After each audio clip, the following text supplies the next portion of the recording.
Abra sua Bíblia comigo no livro do Apocalipse 2, a partir do verso 1. A palavra do Senhor nos diz assim: ao anjo da igreja em Éfeso, escreve. Mas eu prefiro uma versão que está em Efésios 1, que fala assim: aos santos e fiéis em Cristo Jesus, que estão em Éfeso, escreve. Mas essa noite, essa carta é endereçada a nós. E conforme nós formos ministrando essa palavra, eu quero que você receba essa palavra como uma carta de Jesus que está sendo entregue a você essa noite. E conforme essa carta for lida e essa carta for ministrada ao seu coração, eu te peço que você abra o seu coração para que você entenda o que Jesus quer falar com você através dessa carta. E eu complemento essa palavra da seguinte forma: aos santos e fiéis em Cristo Jesus, que estão na igreja em Castanhal, escreve. Assim diz aquele que tem na sua destra as 7 estrelas, ou seja, a força e o poder. O que anda no meio dos 7 candeeiros de ouro, ou seja, o que anda no meio da igreja. Conheço as tuas obras, o teu trabalho e a tua perseverança. Sei que não podes suportar os maus e que puseste à prova os que se dizem apóstolos e não são, e os achaste mentirosos. E tem perseverado, e por amor do meu nome não sofreste e não desfaleceste. Tenho, porém, contra ti que deixaste o teu primeiro amor. Lembra-te, pois, de onde caíste. Arrepende-te e pratica as primeiras obras. Senão, brevemente virei a ti e removerei do seu lugar o teu candeeiro, se não te arrependeres. Queridos, o tema da série de mensagens que nós iniciamos hoje e que vai durar 3 domingos e uma quarta-feira, encerrando no dia 22 de agosto, é Por que perdemos o amor? E o subtema dessa mensagem de hoje é o convívio com o pecado. E o que é conviver? Conviver, queridos, é viver em proximidade, é ter convivência, é algo que está próximo de você. E o que é pecado? Pecado é tudo aquilo que nos afasta de Deus. Ou seja, quando passamos a conviver com o pecado, nos afastamos de Deus e do seu amor. Mas a palavra de Deus também nos diz, em 1 João 2:1, e você não precisa abrir, fala assim: meus filhinhos, preste atenção, meus filhinhos, estas coisas vos escrevo para que não pequeis. Mas se alguém pecar, temos um advogado junto ao Pai, Jesus Cristo, o justo. Ele é a oferta pelos nossos pecados. E não somente pelos nossos, mas também pelos de todo o mundo. Queridos, a única maneira que temos de nos afastar, de não conviver com o pecado, é se aproximando de Cristo. Não há outra maneira de se afastar do pecado, a não ser se aproximando cada vez mais de Jesus Cristo. Precisamos deixar de conviver com o pecado e conviver com Jesus. Se aproximar cada vez dele. Porque somente assim nós seremos abençoados. E no texto que nós acabamos de ler agora em Apocalipse 2, a igreja de Éfeso recebe uma dura carta de exortação de Jesus. João estava isolado na ilha de Patmos, então Jesus fala para João: João, escreve uma carta à igreja de Éfeso. E Jesus exorta aquela igreja. Jesus fala para aquela igreja que ela precisava voltar às primeiras obras, que se arrependesse e voltasse ao primeiro amor. Porque se eles não fizessem isso, em breve ele iria voltar e retiraria o seu candeeiro. O que Jesus estava falando era o seguinte: se vocês não voltarem a praticar as primeiras obras e voltar ao primeiro amor, eu vou retirar a minha presença no meio de vocês. Jesus é a luz do mundo. Ele é o nosso candeeiro. E a palavra nos fala, nos garante que a igreja, as trevas, não prevalecerão contra a igreja do Senhor. Nós somos a luz do mundo, porque Jesus está em nós. Cristo em nós, Cristo em vós, a esperança da glória. Nós somos sal e luz. E não adianta, queridos, quem é luz se esconder, porque nós somos feitos para brilhar, para levar a luz a este mundo de trevas.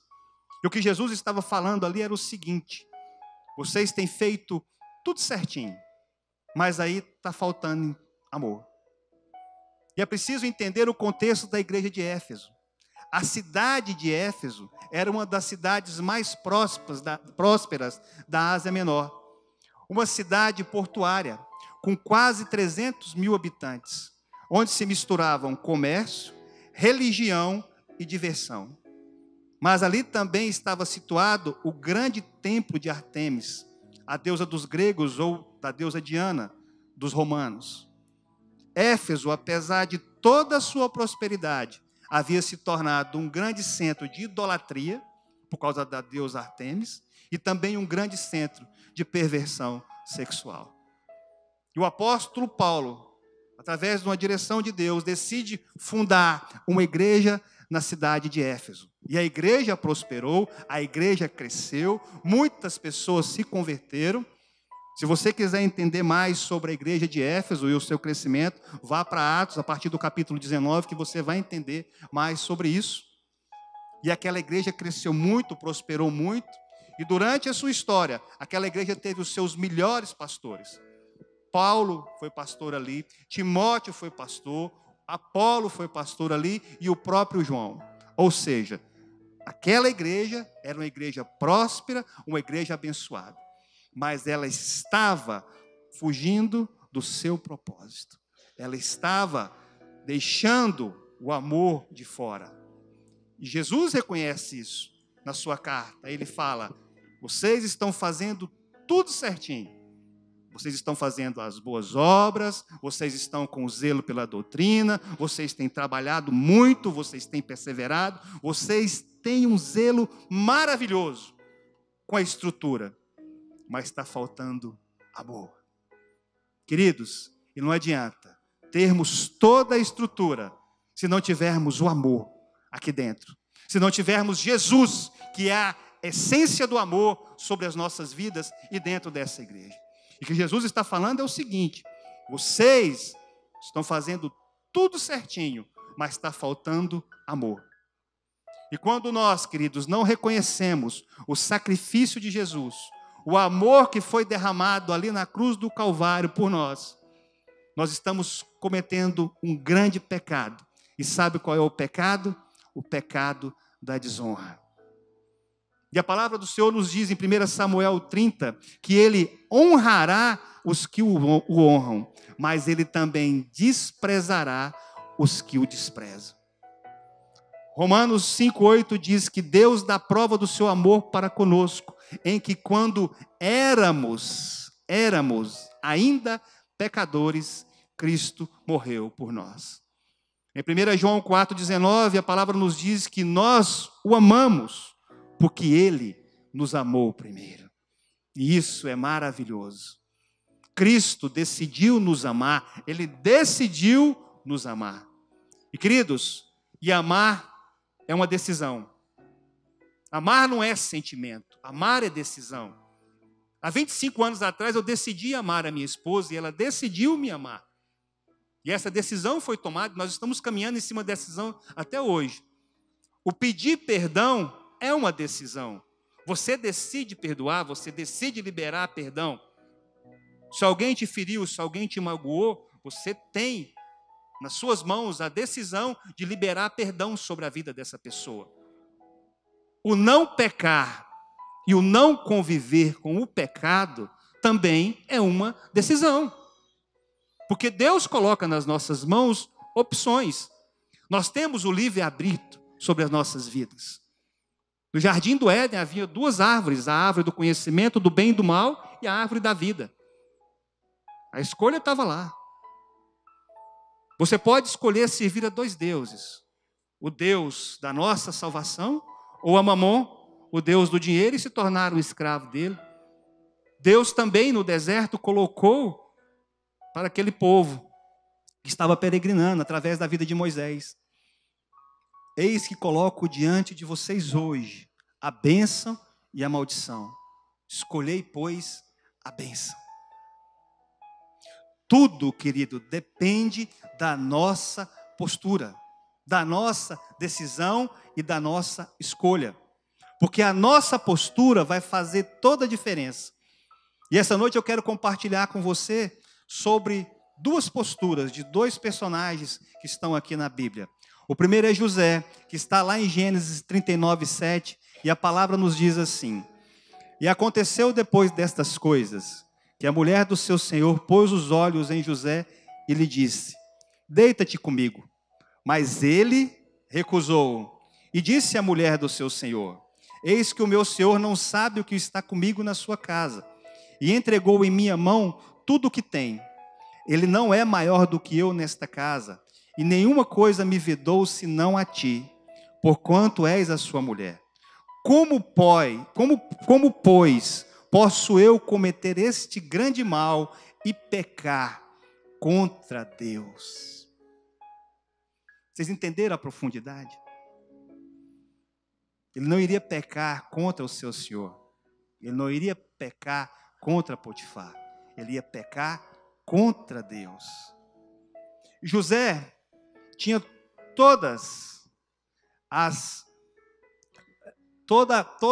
tudo a favor dele para que ele pudesse pecar.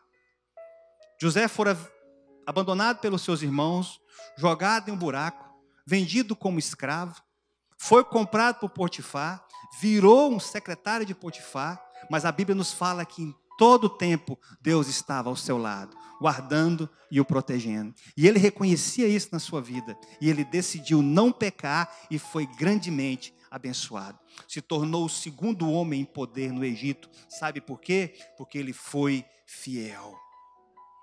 A decisão de não pecar, de ser fiel ao Senhor, trouxe grandes bênçãos à vida de José e de toda a sua família. Porque lá no final da sua história, ele perdoou a sua família e a sua família também foi grandemente abençoada. A decisão de não pecar e a decisão de liberar perdão fez toda a diferença na vida de José. Ao contrário de Davi, que decidiu pecar. Outra postura. Davi decidiu pecar com Batseba, mas quando foi confrontado pelo profeta, se arrependeu. E Davi escreve um dos salmos mais lindos de toda a Bíblia, que é o Salmo 51. E eu queria ler com você, queria que você abrisse a Bíblia comigo no Salmo 51, a partir do verso 10. Olha só o que Davi fala para Deus após o seu pecado, quando ele reconhece o seu erro e pede perdão a Deus. Salmo 51, a partir do verso 10. Davi diz assim ao Senhor: cria em mim, ó Deus, um coração puro, e renova em mim um espírito estável. Não me lances fora da tua presença e não retire de mim o teu espírito. Restitui-me a alegria da tua salvação e sustenta-me com um espírito pronto a obedecer. Meu Deus! Querido, você perdeu uma grande chance de aplaudir o Senhor agora.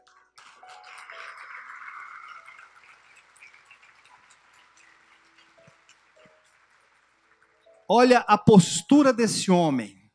Quando ele pecou, reconheceu o seu pecado e foi para a presença de Deus. Olha o que ele diz a Deus: Senhor, cria em mim um coração puro. Eu imagino Davi derramado ali na presença do Senhor, quebrantado, falando: Senhor, muda o meu coração. E ele completa falando: renova em mim um espírito estável. Sabe o que Davi estava falando? Me dá estabilidade. Que eu seja uma pessoa equilibrada, com os meus sentimentos equilibrados. Davi não queria ser essa pessoa que hoje peca, amanhã pede perdão. Hoje peca, amanhã pede perdão. Hoje peca e amanhã pede perdão. Davi não. Davi estava pedindo a Deus: Senhor, me dá segurança, me dá estabilidade, me dá equilíbrio. Mas não retira de mim a tua presença. e me dá um espírito pronto a obedecer. Gente, o que é isso? Que postura linda de Davi. Nós somos falhos, somos fracos, somos pecadores. Mas todas as vezes que nós nos arrependemos dos nossos erros e voltamos os nossos olhos para Jesus, Ele vem com a sua maravilhosa graça e nos recebe de braços abertos. E todo o nosso passado, todo o nosso pecado é jogado no mar do esquecimento. E essa é a graça que está sobre as nossas vidas, queridos. Por mais que você erre, por mais que você fale, tenha um coração igual ao coração de Davi. Volte sempre os seus olhos para Jesus, mas arrependa-se verdadeiramente. A postura de José e a postura de Davi fez toda a diferença frente ao pecado. Agora entenda uma coisa. Deus perdoou Davi. Deus honrou Davi. Mas a consequência do pecado sobre a vida de Davi foi muito grave. Não afetou somente a ele, afetou toda a sua família. E eu quero deixar um alerta para você aqui essa noite. Tenha muito cuidado quando você for tomar uma decisão errada. Talvez essa decisão vá afetar toda a sua família. Ore, peça sempre a Deus. O inimigo vai colocar situações na sua vida que a única saída que você vai ter é fechar os seus olhos e falar: Deus, eu preciso do Senhor ao meu lado aqui nesse momento. E Ele vai estar. E Ele vai soprar nos seus ouvidos a coisa certa que você deve fazer. Tenha muito cuidado com as decisões que você vai ter que tomar durante a sua vida. Porque a palavra diz que o inimigo, ele anda ao nosso derredor, esperando uma brecha para nos tragar. E ele entra por uma pequena brecha. Mas a palavra de Deus também nos diz que ao nosso redor se acampam os anjos do Senhor. E Ele está sempre pronto para nos guardar, para nos proteger e para nos abençoar. O que você precisa é ter uma postura diante do inimigo e sempre escolher Deus. Porque quando o pecado vier, você vai fechar os seus olhos e vai dizer: eu escolho Deus. Aí você diz: é fácil, pastor Emerson? Não é fácil, não é fácil. Mas se você for forte e estiver firmado na rocha, que é o Cristo Jesus, Ele sempre vai estar pronto a te ajudar. Amém, irmãos? Agora abra a sua Bíblia comigo em 1 João 3, a partir do verso 1. 1 João 3, a partir do verso 1. A palavra do Senhor nos diz assim: vede quão grande amor nos tem concedido o Pai, de sermos chamados filho de Deus, e nós o somos. Por isso o mundo não nos conhece, porque não conheceu a Ele. Amados, agora somos filhos de Deus, e ainda não se manifestou o que havemos de ser. Mas sabemos que quando Ele se manifestar, seremos semelhantes a Ele, porque assim como é, o veremos. E todo o que nele tem essa esperança, purifica-se a si mesmo, assim como ele é puro. Todo aquele que vive habitualmente no pecado, também vive na rebeldia, pois o pecado é rebeldia. E bem sabeis que ele se manifestou para tirar os pecados, e nele não há pecado. Todo o que permanece nele não vive pecando, mas o que vive pecando não o viu nem o conhece. Filhinhos, ninguém vos engane. Quem pratica a justiça é justo, assim como ele é justo. Quem comete pecado é do diabo, porque o diabo peca desde o princípio. Para isto o Filho de Deus se manifestou, para destruir as obras do diabo. Aquele que é nascido de Deus não pratica o pecado, porque a semente de Deus permanece nele e não pode continuar no pecado, porque é nascido de Deus. Amém, queridos? Você pode dar um glória a Deus por isso? Queridos, quem nasceu de novo, quem é nova criatura, não pode viver no pecado. É impossível para alguém que nasceu de novo viver no pecado. Romanos 12, 1 nos fala que rogo-vos, pois, irmãos, pela compaixão de Deus, que apresentei os vossos corpos como um sacrifício vivo, santo e agradável a Deus, que é o vosso culto racional. E não vos conformeis a este mundo, mas transformai-vos pela renovação da vossa mente. Para quê? Para que experimenteis qual seja a boa, a perfeita e agradável vontade de Deus. Queridos, apresentar um culto racional é apresentar o nosso corpo ao Senhor, é apresentar o nosso corpo a Ele e não se conformar com as tendências desse mundo. É metanoia, é mudança de mente, é ser renovado pela transformação da nossa mente. Se você não mudar a sua visão, se você não mudar o seu entendimento, se você não mudar o seu entendimento, você vai continuar no erro. E o que o Paulo está falando aqui é isso. Apresentai o vosso corpo como um sacrifício vivo, santo e agradável a Deus. Ou seja, o seu culto racional.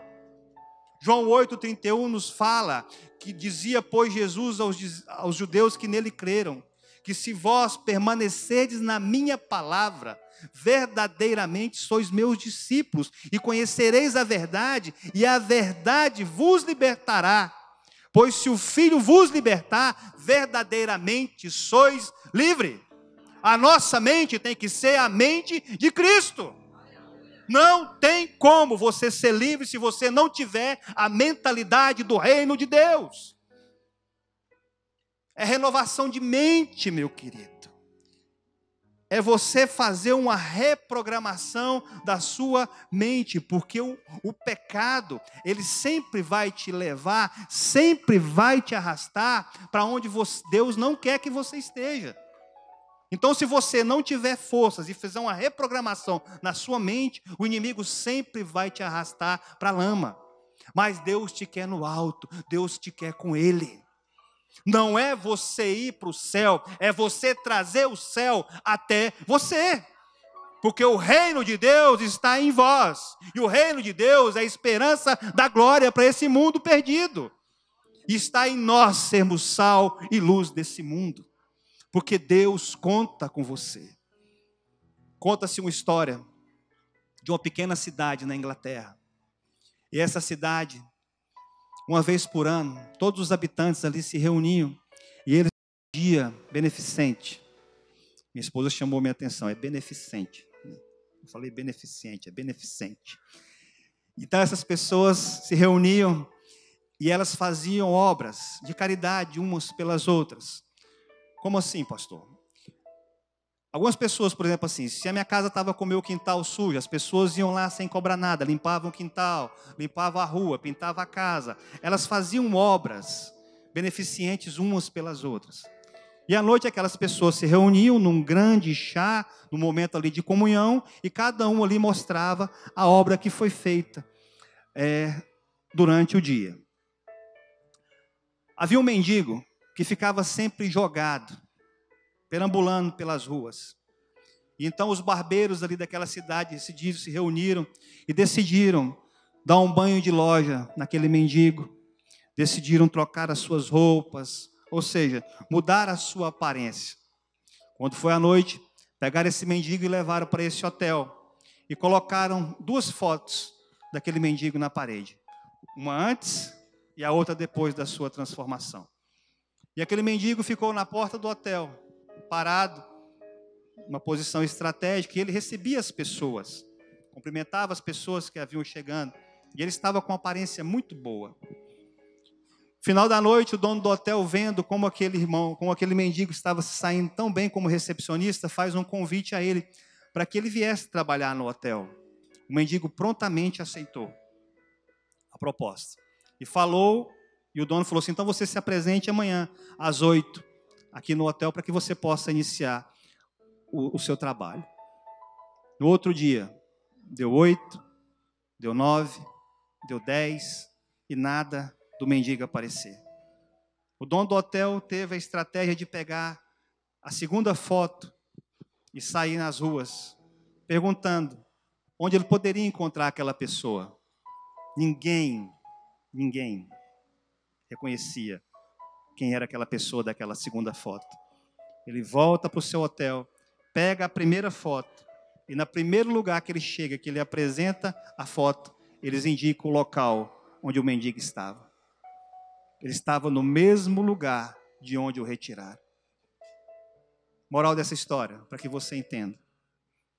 Se você não tiver uma visão do que Deus quer fazer na sua vida, do que Deus quer transformar na sua vida, se você não for forte e vencer a si mesmo, o pecado sempre vai te arrastar para onde você estava. Aquele mendigo tinha vestes novas, roupas novas, mas não tinha uma visão do que Deus iria fazer na sua vida.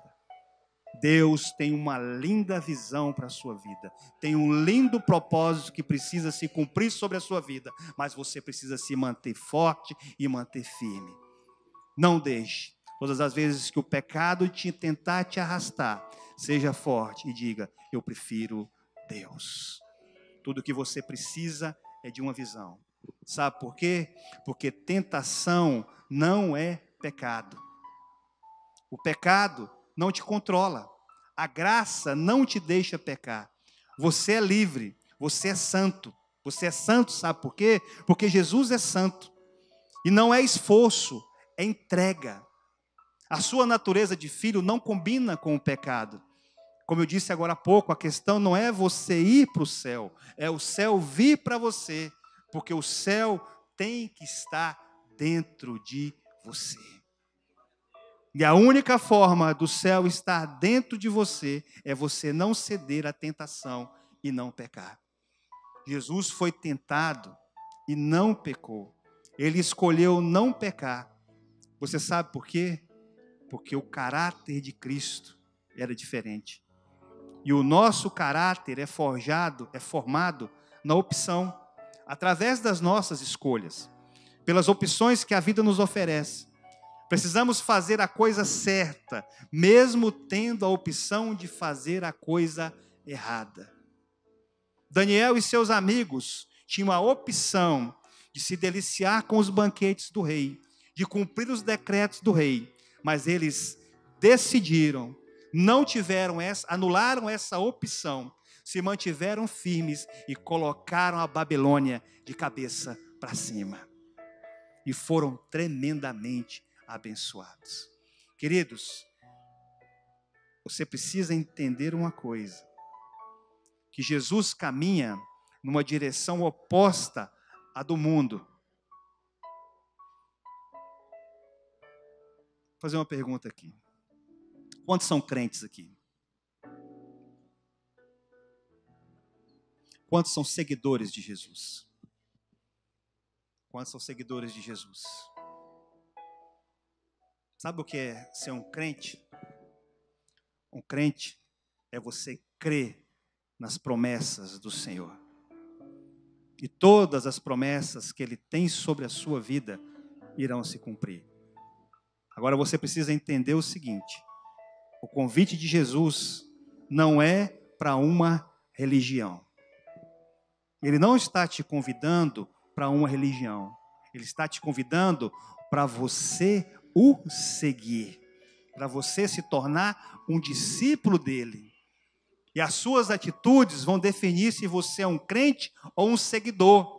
Porque para você seguir Jesus, você vai ter que deixar algo. Jesus cura o cego Bartimeu, e Bartimeu deixa a capa de lado. Jesus entra na casa de Zaqueu. Zaqueu reconhece que precisa mudar, e ele fala para Jesus: Jesus, se eu roubei, se eu defraudei, se eu prejudiquei, eu quero devolver 4 vezes mais. É necessário deixar os pecados de lado para poder seguir Jesus. E a palavra de Deus nos fala: sede santos, porque eu sou santo. E tudo que Jesus quer é que você não seja santo, mas que você participe da sua santidade. Porque santo, queridos, é só Ele. Ele é santo e nós precisamos buscar ser santos para que nós possamos participar da sua santidade. Você entende isso? Quanto isso é profundo? Não adianta você ter a religião em você, se você não seguir a Jesus. Tem muita gente enganada com a religião. Tem muita gente que está cheio de doutrina, cheio de zelo pela obra, mas não tem amor, não tem coração, não entende que Jesus é amor. E tudo o que Ele quer é que você venha seguir as suas pegadas. Entender o que Ele veio fazer aqui na terra. Ele veio formar discípulos, seguidores. E o que tudo nós precisamos é agir dessa forma. Queridos, essa palavra aqui é uma palavra de exortação, mas eu quero que você guarde o seu coração, em nome de Jesus. Tem muito crente que continua pecando, mentindo, enganando, traindo. Aí você pergunta para mim assim, isso pode, pastor Emerson? Pode. Você só não pode seguir Jesus. Porque a direção de Jesus é contrária à direção que você está indo. Porque enquanto você está indo com a religião, Ele está indo com amor. Então você não é um seguidor de Jesus. Essa é a verdade. Aquele que é um seguidor de Jesus não peca. Aquele que é um seguidor de Jesus não mente. O que é um seguidor de Jesus não engana. O que é um seguidor de Jesus não trai. Essa é a verdade. E não adianta você ter a religião se você não tem o amor dentro de você. E Jesus, na sua carta à igreja de Éfeso, ele é muito forte, ele bate muito forte. Porque ele fala, vocês precisam voltar às velhas práticas. Meu Deus, como isso é forte. Voltar voltar às primeiras obras. Voltar às primeiras práticas. Sabe por quê? Porque Deus não está buscando gente boa. Não adianta você ser uma boa pessoa. Sabe o que Deus está buscando? Deus está buscando os fiéis. Porque só vai estar com Ele no céu os fiéis. Talvez o inferno está cheio de muita gente boa. Mas o que Deus está buscando, o que Deus está olhando, andando no meio da sua igreja, é os fiéis. Porque a sua fidelidade vai te levar a um nível de graça, de sabedoria e de contentamento com Ele. E tem muita gente descontente no meio da igreja. Sabe por quê? Porque não está fazendo aquilo que agrada a Jesus. E quando nós não fazemos o que agrada a Jesus, nós nos sentimos descontentes com Ele e com a sua palavra, e quando somos confrontados. Mas olha só o que a palavra de Deus nos diz. Meus irmãos, Tiago 1:2, meus irmãos, tende por motivo de grande alegria o passar por várias provações, sabendo que a provação da vossa fé produz a perseverança. E a perseverança tem a sua obra perfeita, para que sejais perfeitos e completos, não faltando coisa alguma. Nós precisamos, queridos, estar sempre buscando a perfeição. Sempre morrermos para nós e vivermos em Cristo. E realmente, e eu volto a falar novamente a você, sede santos, porque Ele é santo. Quando Cristo diz à igreja de Éfeso para voltar a praticar as primeiras obras, o que Ele está falando é o seguinte, está lá em Tiago 2,19 que diz, crês tu que Deus é um só? Fazes bem, os demônios também o creem e estremecem. Queridos, não adianta você conhecer a Bíblia e não praticar. O que vai fazer a diferença, e era o que Jesus estava falando àquela igreja, volta a praticar as primeiras obras. A Bíblia, somente a letra, não te faz um homem de Deus. Que isso, pastor Emerson? Não. A Bíblia não te faz um homem de Deus. Você conhecer a Bíblia de Gênesis a Apocalipse é maravilhoso. Porque você não vai se deixar ser levado por qualquer vento de doutrina. Mas sabe o que te faz um homem e uma mulher de Deus? Você praticar o que está aqui. Ó. Sabe por que o diabo conhece a Bíblia e crê que há um só Deus e estremece quando ele ouve isso? Porque ele sabe, quem lê, entender e praticar o que está aqui é uma bomba poderosíssima contra o inferno. Aqui está a bomba do crente para explodir as obras do diabo, meu amigo.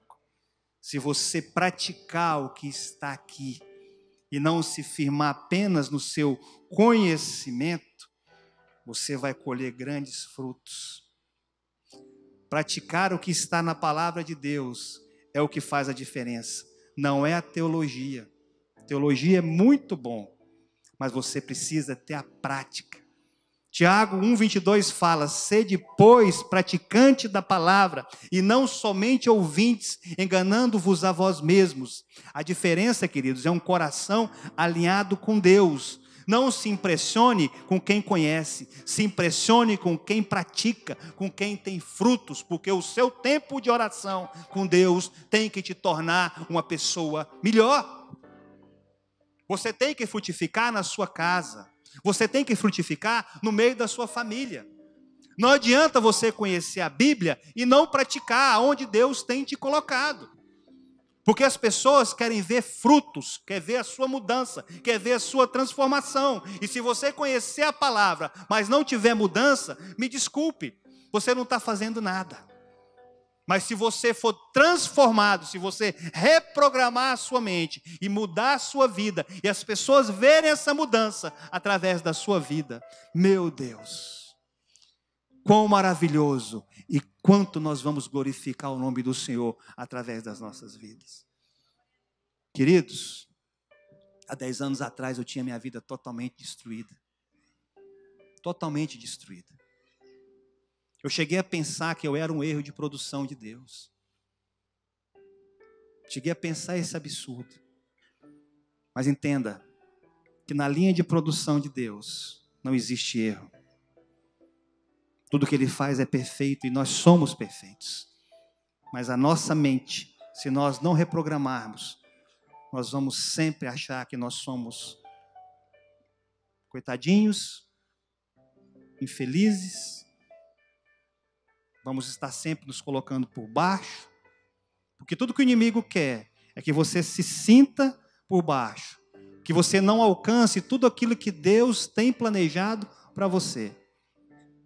Perdi minha mãe muito jovem, 9 anos de idade, comecei a trabalhar muito cedo, logo após perdi meu pai, fiquei eu e meus irmãos, uma dificuldade tremenda, me fechei. Não conversava, não falava, não ria, não brincava. E Deus coloca na minha vida a pastora Solange, o oposto. Alegre, feliz, satisfeita, animada. Um dia eu perguntei para ela: o que você viu em mim, mulher? Ela só achou graça. E há 10 anos atrás eu estava com a minha vida destruída. Eu só achava graça quando eu bebia. Você só viu um sorriso no meu rosto quando eu estava com a cara cheia de cerveja. Quando eu estava fazendo aquilo que não agradava a Deus. Mas um dia, Deus, na sua infinita misericórdia, mandou um homem na minha casa. E esse homem falou do amor de Deus. E eu decidi me dar uma chance. Eu decidi mudar de vida. Eu decidi apostar em mim e ver o que ia dar. Quando eu comecei a frequentar essa igreja, muitos de vocês aqui não conhecem, não sabem da minha vida. Várias vezes eu entrei por aquela porta do outro templo ali, bêbado. Não bêbado de cair, mas fedendo a bebida. Porque eu bebia até 3 horas da tarde e vinha para o culto. E achava aquilo lindo. Mas à medida que eu ia abrindo meu coração, pastor Israel lembra disso. Pastor Israel me discipulou logo no início da minha caminhada. Ele, pastor Andilde. Mas à medida que eu fui começando a caminhada, a dando passos, e entendendo o que é a palavra de Deus, e quando você entende essa palavra, e você começa a praticar essa palavra, Deus vem e te transforma. E não é a bebida. Uma coisa que eu entendi, não é a bebida. Como assim, pastor Emerson, é certo beber? Não, não é certo beber. Mas sabe por que eu larguei de beber? Porque eu fui totalmente preenchido pela alegria do Senhor. Eu não tenho mais necessidade da bebida, eu não tenho mais necessidade de me alegrar com álcool, porque eu me alegro com a presença do Senhor. O amor do Senhor me preencheu.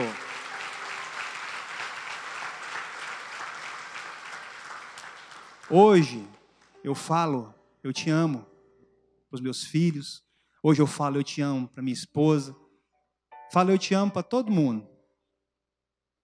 Mas eu não falava, eu te amo, porque eu não ouvia, eu te amo. E talvez você está aqui essa noite e você nunca tenha ouvido o eu te amo. Do seu pai, da sua mãe, talvez do seu cônjuge. Mas o Deus do amor está aqui essa noite.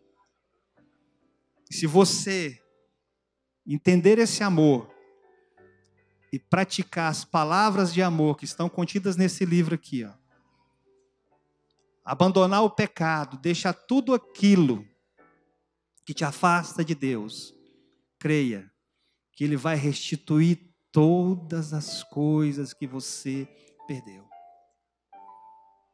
Queridos, eu nunca tive casa. Eu vivia pulando de casa em casa, de aluguel em aluguel.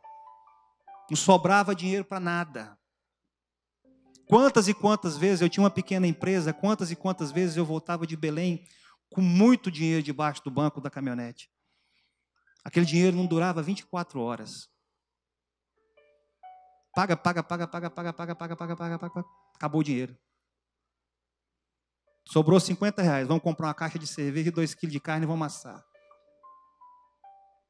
Coisa do Satanás. Porque o caba tinha que guardar o dinheiro. Né? Aí amanhece a segunda-feira com aquela cara de Amélia. Né? Cadê o dinheiro? Vai trabalhar de novo. Né? Escravo do diabo. Né? Pecador miserável. Mas para que vocês entendam como é que estava a minha vida. A obra que Deus fez na minha vida. Eu estou contando esse testemunho aqui. Para que vocês, não é por mim, não sou eu. É o que Deus fez na minha vida e que Deus é poderoso para fazer também na sua vida. Porque eu nunca, queridos, na minha vida eu pensei que eu ia me tornar um pastor. Eu nunca pensei que eu ia estar falando para esse tanto de gente aqui. Ó. Nunca pensei isso na minha vida. Nem nos meus sonhos mais remotos na minha vida. O dia que me chamaram para ser um diácono, eu tremi. Era o irmão Tanak.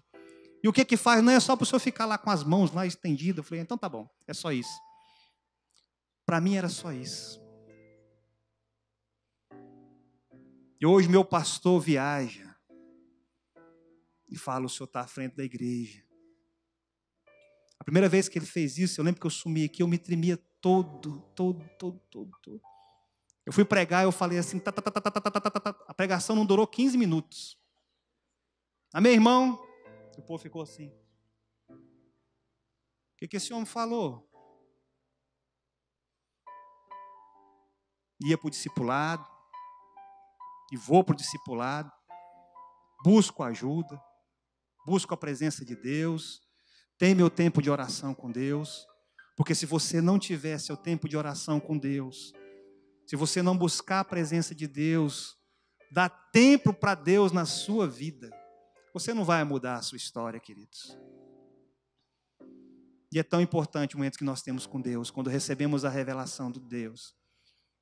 Essa palavra aqui, o convívio com o pecado, essa palavra, ela primeiro foi ministrada ao meu coração. Porque primeiro nós precisamos nos encher para poder derramar para vocês. Porque nós não queremos subir nesse altar aqui no automático, no mecânico. Porque esse altar aqui é vida, porque Jesus é vida e nós queremos transferir a vida de Jesus para você. Por isso que todas as vezes nós falamos que você saia daqui entendendo, recebendo essa palavra e que você aplique essa palavra. Porque se você não fizer isso, você não está fazendo nada. Você veio perder seu tempo. Você podia estar na sua casa assistindo a miséria do Faustão. Mas Deus é tão misericordioso que te trouxe para cá. Você pode dar glória a Deus por isso? Amém? Você pode ficar de pé em nome de Jesus?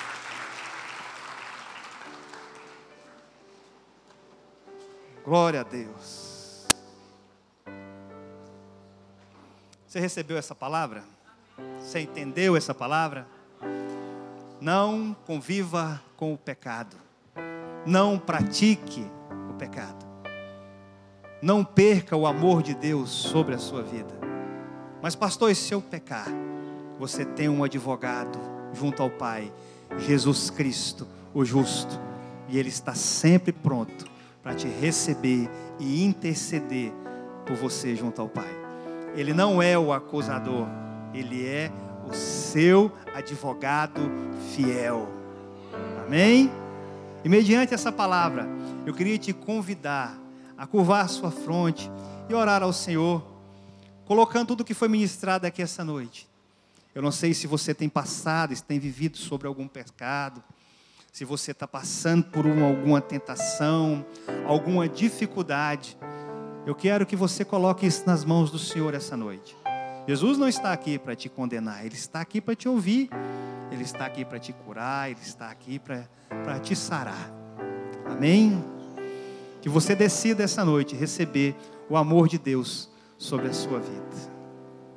Ore, converse com o Senhor, adore, louve, você é livre. Mas tire esse tempo com Ele mediante essa palavra.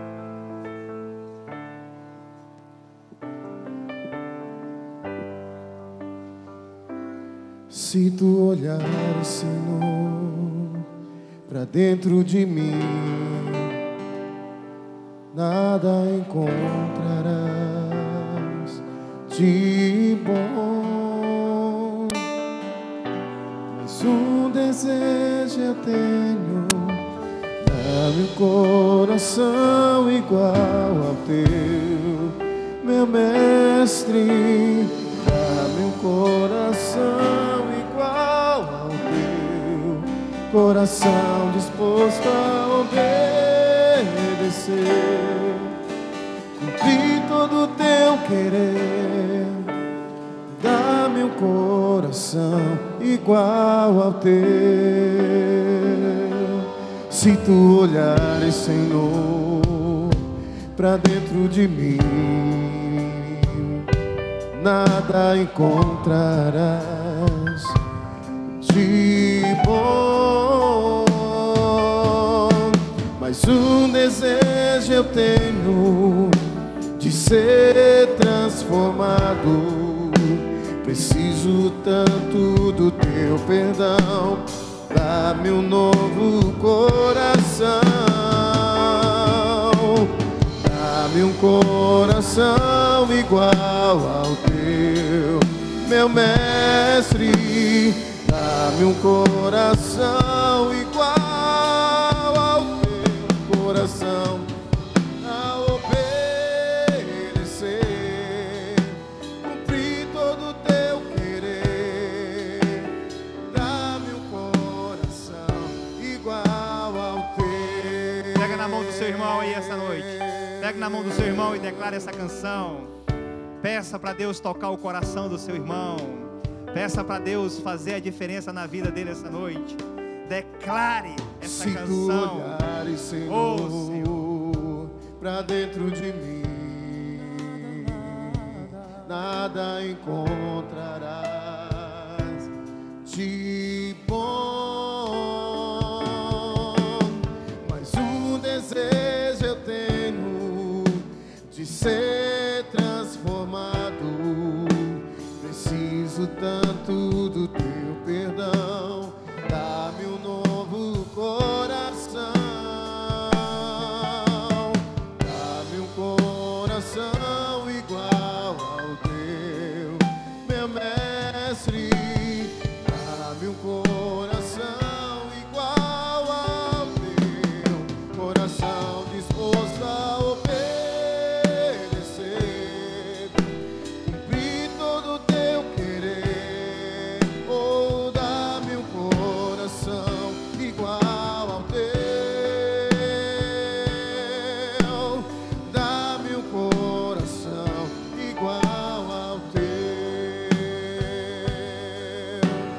Dá-me um coração igual ao teu.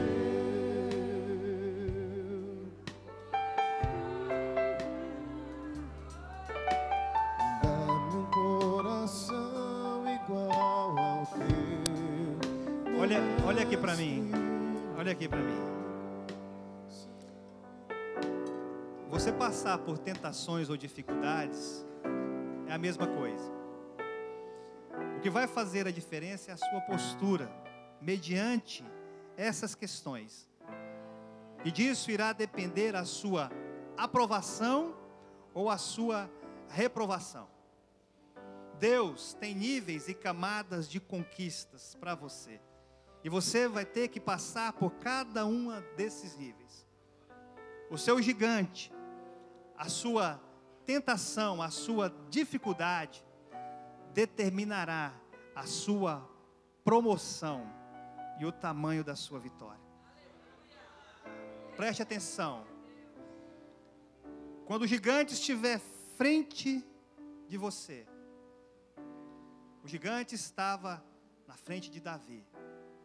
E Davi tinha duas opções: ou correr ou encarar. Mas antes de encarar, ele declara: eu vou em nome do Deus vivo, do Deus dos exércitos, do Deus todo-poderoso. Davi pega 5 pequenas pedras. Por que Davi pegou 5 pedras e não só uma? Porque em algum momento você vai falhar, porque em algum momento você vai errar, mas vão te restar mais 4 pedras para você atirar contra o gigante. Mas porque Deus está ao seu lado, você vai derrubar o gigante com apenas uma pedra. Se você se deparar com um gigante ou com um demônio à sua frente, eu quero te falar uma coisa. Levante os seus olhos, olhe por cima do ombro do gigante, olhe o mais alto que você puder, acima dos ombros do gigante. Sabe o que vai estar lá atrás dos ombros do gigante? Um anjo do Senhor, pronto para te guardar, para te proteger, para te abençoar e te dar a vitória. Oh, aleluia!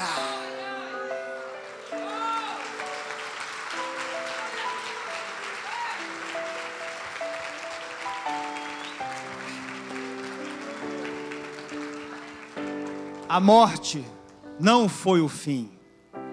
O nosso pecado não é o fim. O pecado é deixado na cruz. Todo o pecado terminou naquela cruz. Jesus ressuscitou e Ele vive. E tudo que nós temos que fazer é olhar para Ele, porque Ele é o que nos restitui, é o que nos faz ir além. Amém, queridos? Queria fazer uma oração com você essa noite. Curva a sua fronte. Senhor Jesus, repita comigo. Senhor Jesus, eu reconheço a Ti, Senhor, como meu único Senhor e Salvador. Eu renuncio, Senhor, a toda e qualquer aliança do passado e faço somente uma aliança contigo. Te peço, Senhor, escreve o meu nome no livro da vida e me fortaleça cada dia nessa caminhada que eu decido fazer hoje, em nome de Jesus.